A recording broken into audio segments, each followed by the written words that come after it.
Orlando, me encantaría tener una valoración tuya para empezar a conversar con respecto a lo que estaba previsto que suceda y aparentemente no sucedió. ¿Y qué está pasando en Venezuela en este momento?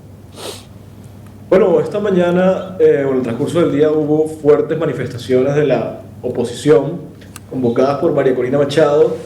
María Corina salió de la clandestinidad, llevaba una clandestinidad de varios meses, luego de persecuciones y amenazas del régimen.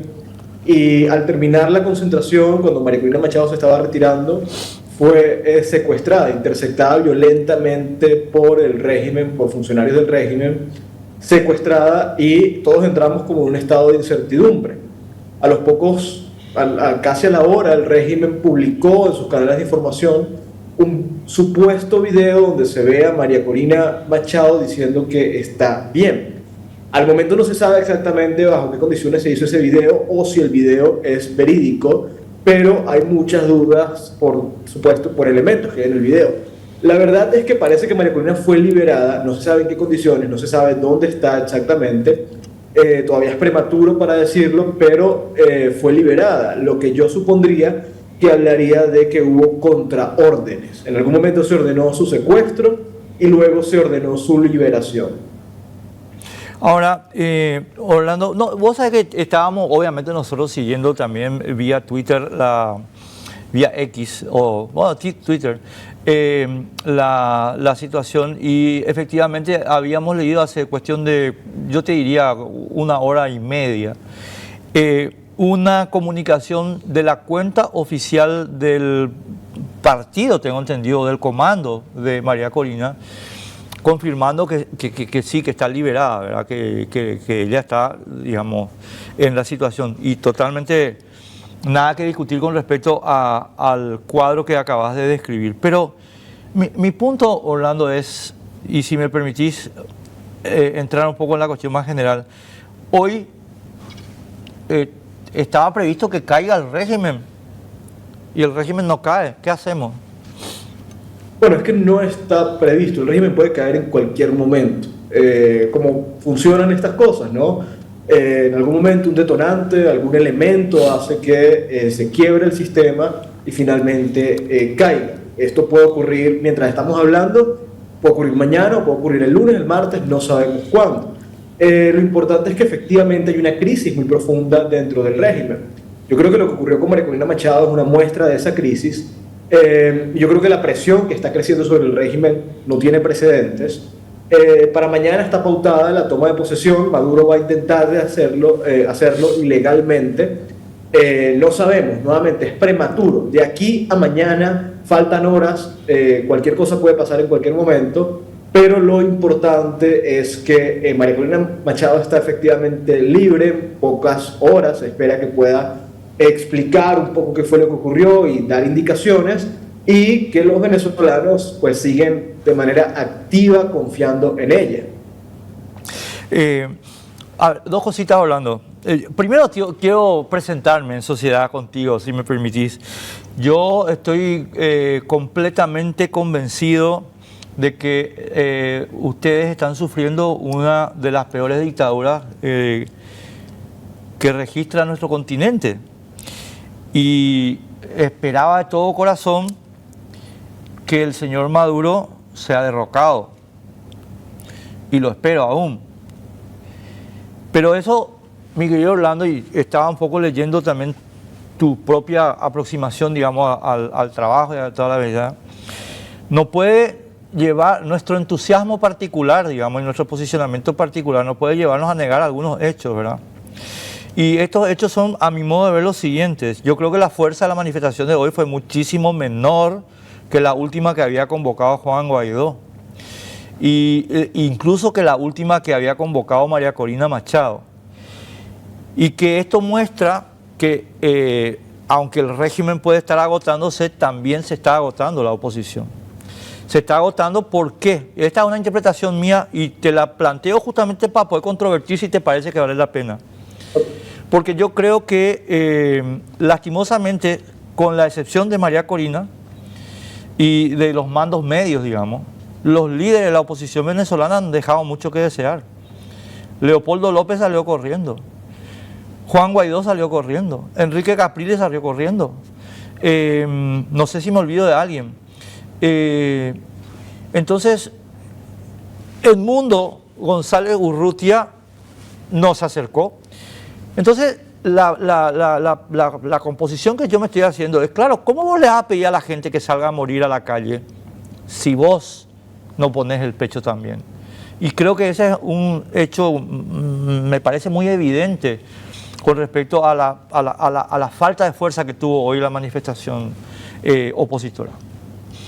Sí, a ver, no estoy de acuerdo. Hoy no hubo falta de fuerza.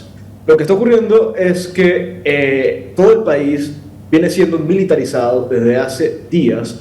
Están revisando carro por carro, buscando a la gente en sus casas, etcétera, precisamente para evitar que la gente se concentre. Esta mañana prácticamente todos los puntos donde estaba pautada la concentración de la gente estaban tomados por la policía. No obstante, la gente salió. La gente salió pese a que en los últimos 3 meses ha habido la mayor cantidad de presos políticos en la historia de Venezuela, más de 2.000 en apenas unos 3 meses. Cantidad de muertos también, torturados, etcétera, cantidad de exiliados, perseguidos. La gente aún así salió. Obviamente esta no es la Venezuela del 2019, donde el nivel de violencia que había en las calles no se veía. Es cierto lo que tú dices, que los venezolanos, cada vez que hemos tenido esperanza, nos hemos decepcionado. El proceso de Guaidó fue un fracaso, el proceso de Capriles fue un fracaso, el proceso de Leopoldo fue un fracaso. Este proceso está en curso, hay mucha confianza en María Corina Machado, y María Corina Machado hoy salió a las calles nuevamente, pese a que sobre ella quieren detenerla, quieren a su madre, la han acosado, han secuestrado gente de su equipo para tratar de extorsionarlos y torturarlos para tratar de llegar a ella, y aún así ella salió. No puedes de ninguna manera plantear que el liderazgo no está dando la cara y no está poniendo el pecho. Junto a ella salió Juan Pablo Guanipa. El caso del presidente electo es muy diferente. El presidente electo es un hombre mayor, de más de 70 años, que es cierto, asumió una responsabilidad.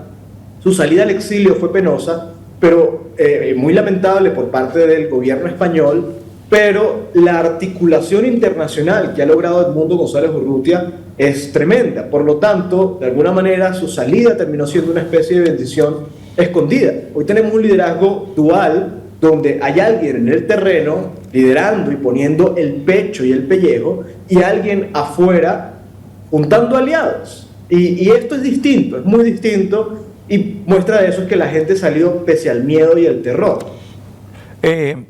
Yo solamente tengo admiración, Orlando, quiero que quede muy en claro eso, porque yo te iba a plantear algunos temas que a mi modo de ver son controvertidos, ¿verdad? Porque entiendo que hay un posicionamiento de simpatía hacia el pueblo venezolano. Yo no tengo más que decir que mi admiración y mi respeto al pueblo venezolano y sobre todo a los que salieron a las calles. Pero lamentablemente tengo que disentir contigo en lo siguiente. Acá, Orlando, pasa que el régimen, hasta donde la información está disponible, logró construir una réplica del régimen cubano. ¿En qué sentido? En el sentido de que los militares forman parte de la estructura económica del régimen, pero además con un auxilio estratégico extrarregional que es similar al que en Cuba se produjo con la Unión Soviética. Y este auxilio estratégico es China.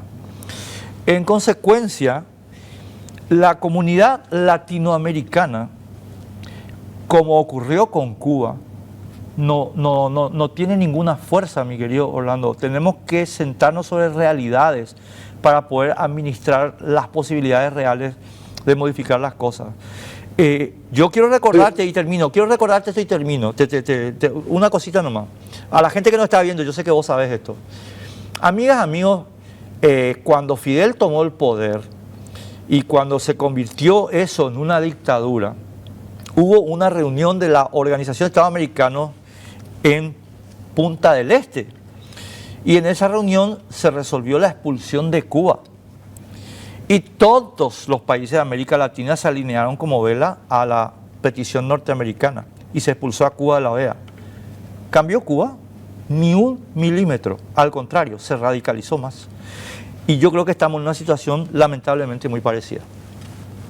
Es cierto que medidas diplomáticas como aislar el régimen o publicar comunicados de condena no van a hacer mucho.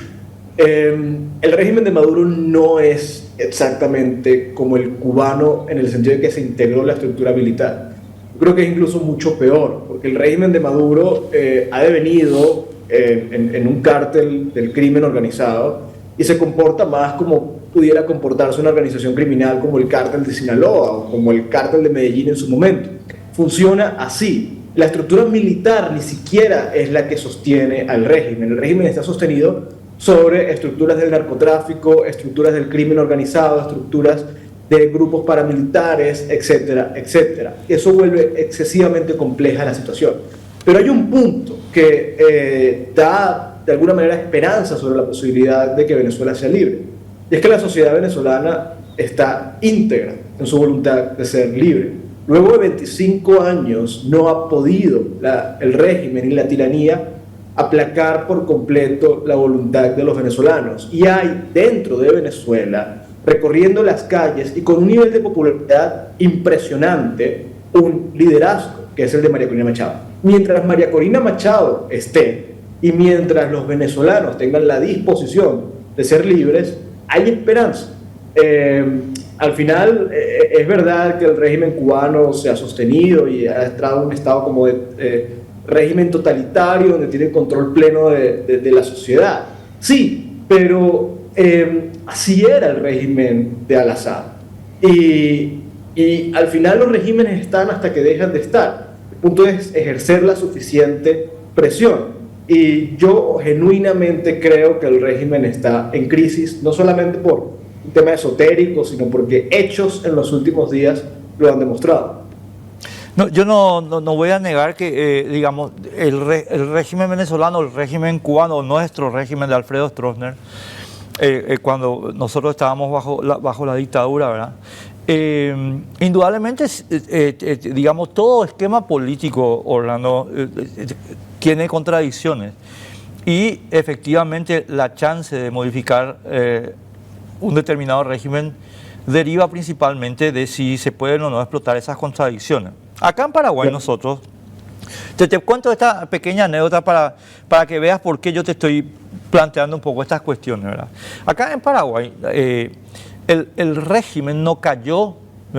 A pesar del descontento social, el régimen no cayó, estamos hablando ya por suerte hace 40 años, por suerte hace bastante tiempo, el régimen cayó porque un sector de él mismo logró explotar adecuadamente sus contradicciones y de hecho la caída de la dictadura paraguaya es el resultado de una lucha interna, ¿verdad? Que por supuesto que nos dio libertad y todos hacemos fiesta, pero el análisis es como tiene que ser. ¿Por qué te hago este pequeño cuentito? Porque yo no sé si en Venezuela o en Cuba se están produciendo este tipo de contradicciones, aunque no niego que hay contradicciones, estoy seguro que las hay, pero lo que no veo es el tipo de deriva que tienen las fuerzas contradictorias dentro del régimen que pueden llevar a una caída. Es lo mismo que en Cuba, que si se va Raúl, que no, pues ahí está el tipo con Díaz-Canel, qué sé yo, no pasa nada. Hace 66 años que están los tipos en el gobierno, ¿verdad? Esa es mi desesperanza, mi querido Orlando. No, mira, lo que dices es completamente cierto. La gente en la calle puede ejercer mucha presión, pero en la medida en que no haya una fuerza paramilitar o una fuerza de combate bien armada o una fuerza externa, exterior, que tenga la capacidad de derrocar al régimen, pues esto está en manos de la posibilidad de que el mismo sistema colapse, únicamente, ¿no? Y hay grietas, tú la dices, hay contradicciones. Muestra de eso es, por ejemplo, que María Corina Machado reunió más del 80% de las actas gracias al mundo militar. Si no, no lo hubiera logrado. Es imposible. Esas actas están en manos de los militares y los militares fueron los que filtraron las actas para que llegara a la oposición venezolana. Otra muestra de eso, los centros electorales donde votaban los militares, Edmundo González Urrutia ganó con un porcentaje importante. Ya ha habido importantes conspiraciones en el pasado en Venezuela, ya ha habido. El problema es que, claro, es un sistema de delaciones, de presión, de extorsión muy fuerte, donde tomar la iniciativa cuesta mucho. Pero si hay esas grietas, si hay presión internacional, si hay un liderazgo, ¿no se pueden profundizar? Yo creo que sí, porque la fórmula está. Hay grietas, hay contradicciones, hay un liderazgo adentro firme que está dispuesto a dar la vida, hay presión internacional. Ahora Donald Trump por fin rompió el silencio frente a Venezuela de una manera rotunda y en 15 días se asume la nueva administración y es una nueva administración que parece que está dispuesta a presionar bastante. Entonces yo creo que la fórmula está, las condiciones están, lo que hay es que ejercer presión y aumentar esa presión. No te quiero dar vueltas, Orlando, solamente que yo no tengo tanta fe en lo que se puede hacer desde afuera, ¿verdad? No tengo tanta fe porque vuelvo al ejemplo cubano. Yo quiero recordar nomás, solamente a los efectos de contexto para la gente que nos está escuchando, Orlando, que cuando se produjo el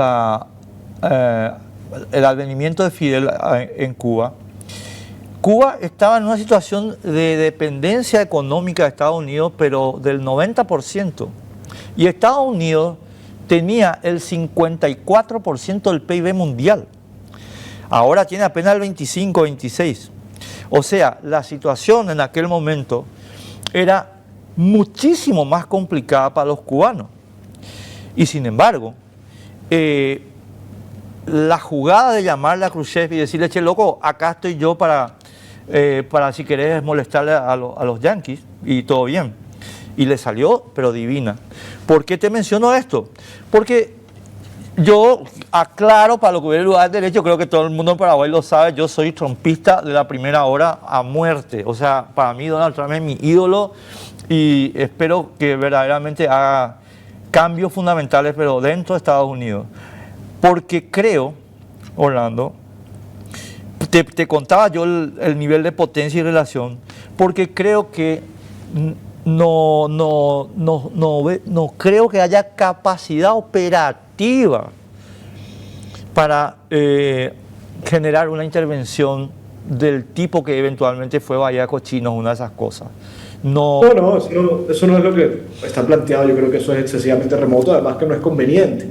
Además Donald Trump entra a la Casa Blanca con el ánimo contrario, ¿no? Más bien sacar a Estados Unidos de cualquier conflicto internacional, pero al mismo tiempo recuperar la hegemonía y el respeto que debería infundir Estados Unidos en el mundo. Y parte de eso lo hemos visto en los últimos días con toda esta diatriba sobre el canal de Panamá, o el tema con México, el Golfo, etc. Y es que yo creo que Trump aspira un poco a recuperar eso de la doctrina Monroe, que es el hemisferio para América, para Estados Unidos. Yo no veo una asistencia al régimen venezolano de algunas potencias orientales o lo que sea. China, los intereses de China son económicos. China no se ha involucrado en términos de inteligencia, en términos militares con Venezuela, si bien prácticamente son los mayores acreedores de Venezuela. Yo creo que es cuestión de negociar algo que les convenga y punto. Rusia, vimos lo que pasó con Siria, no tienen la capacidad de acompañar a sus aliados, no la tienen.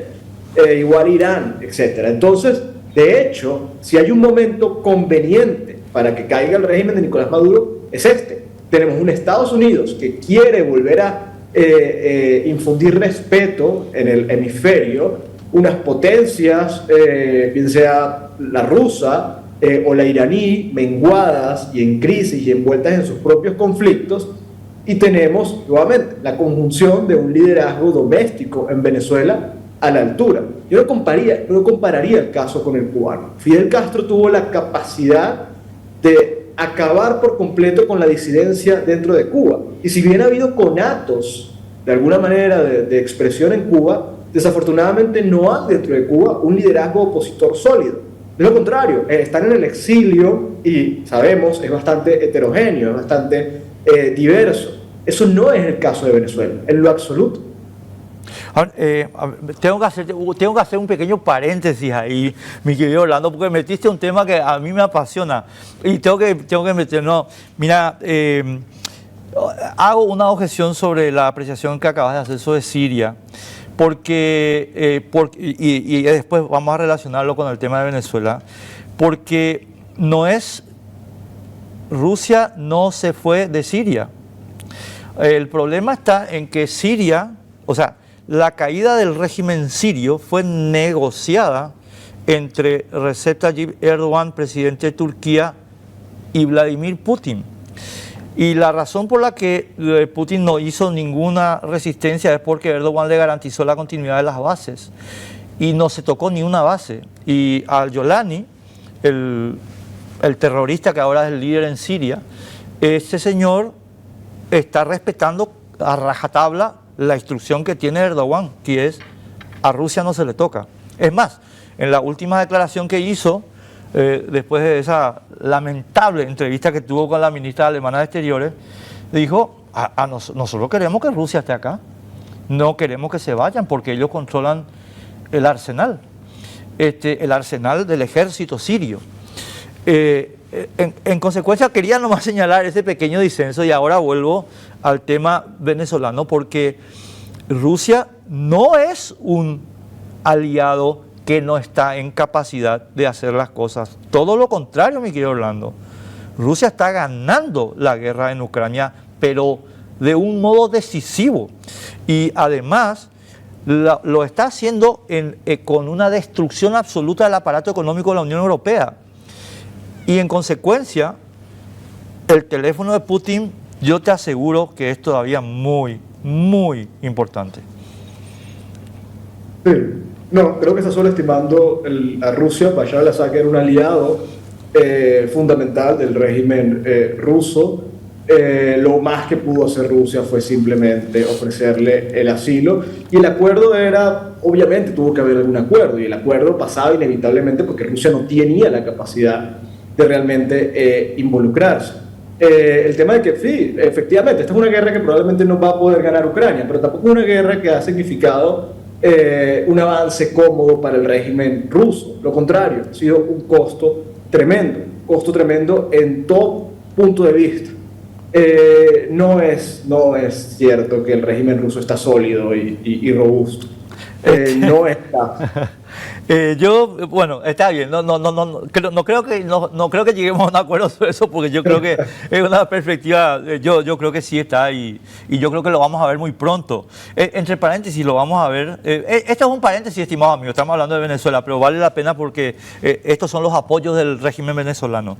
¿Sabes lo que pasa, Orlando? En 15 días Donald Trump va a ser presidente de Estados Unidos y el eje articulador de la propuesta norteamericana es darle a Rusia lo que quiere. Y es el Donbass, el este de Ucrania que es ruso parlante. Y así va a terminar la guerra, con un triunfo sin atenuantes de Rusia. Pero no porque Donald Trump quiera, sino porque esa es la situación militar. Y no hay vuelta que darle, es la situación militar. Ucrania está agotada, no tiene más recursos. Fíjate vos que hoy que vos y yo estamos hablando acá, se tuvo que llegar a la cifra extraordinaria de 65.000 millones de dólares de préstamos norteamericanos a ese país en ruina, porque hoy Biden firmó los últimos 500 millones de dólares. En consecuencia, yo tengo un diagnóstico muy distinto, pero bueno, a donde quiero llegar es que, y termino con esto, tenemos estos soportes externos del régimen venezolano que vuelvo a decir, yo no estoy negando las contradicciones y ojalá que se caiga, pero yo no lo veo tan a corto plazo, mi querido Orlando, y sobre todo después de lo que pasó hoy. ¿Qué pasó hoy?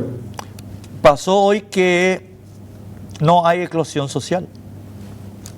¿Cómo que no? La gente salió. Sí, pero a ver, no tenemos eclosión. Ahí sí salió la gente, salió, hemos visto los videos, las fotos, es cierto eso, nadie discute eso.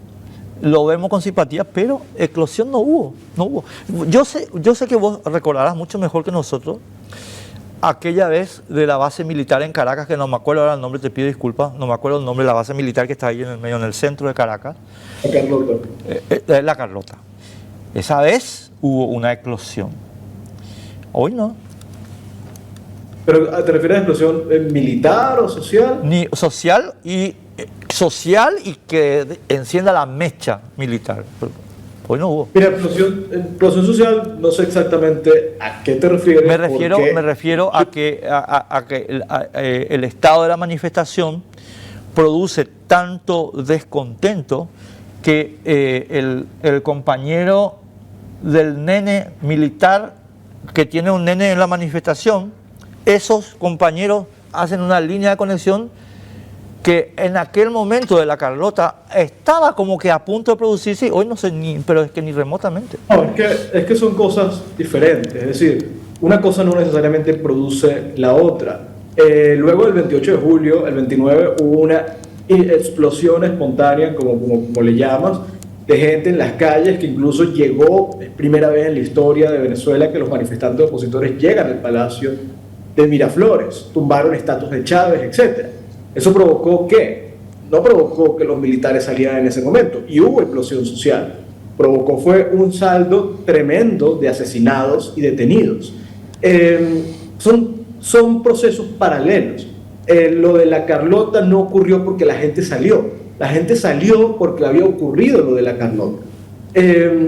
Los militares se expresan cuando lo consideren y crean que es conveniente, si es que lo van a hacer. No tiene que ver una cosa con la otra. Hoy la gente, el punto era manifestarse, que María Corina pudiera salir, demostrar que la gente había vencido al miedo. Hoy, ¿qué podía hacer la gente? Salir a tumbar estatuas a estos. Es decir, el punto cuál hubiera sido. El tema de manifestarse en las calles y quedarse en las calles, eso se ha intentado. Yo creo que lo que está ahorita sobre la mesa es una estrategia de presión inteligente, evitando costos. Es de gratis salir y enfrentarse al régimen cuando claramente lo que va a ocurrir ahí es que te van a matar. De eso no se trata. Yo sí creo que están ocurriendo cosas que no necesariamente tienen que ver con la gente en la calle. Y si tú me dices a mí, bueno, lo que ocurrió hoy, ¿qué ocurrió hoy? Que a María Corina Machado la secuestraron y luego la soltaron. Eso es una muestra evidente de explosión, como tú le dices. Es una muestra evidente de que hay facciones en el chavismo encontradas. El sobrino de Diosdado Cabello decía, ahorita la detuvimos porque nos dio la gana. Y Diosdado Cabello decía al mismo tiempo, no, eso fue un autosecuestro. No saben qué hacer. Ahora les toca inventar la narrativa de que fue un autosecuestro, cuando hay un herido, cuando la gente hubo testigos y lo vio, para tratar de ocultar la verdad. ¿Cuál es la verdad? Que hay facciones del chavismo que se encontraron hoy y que están en pugna.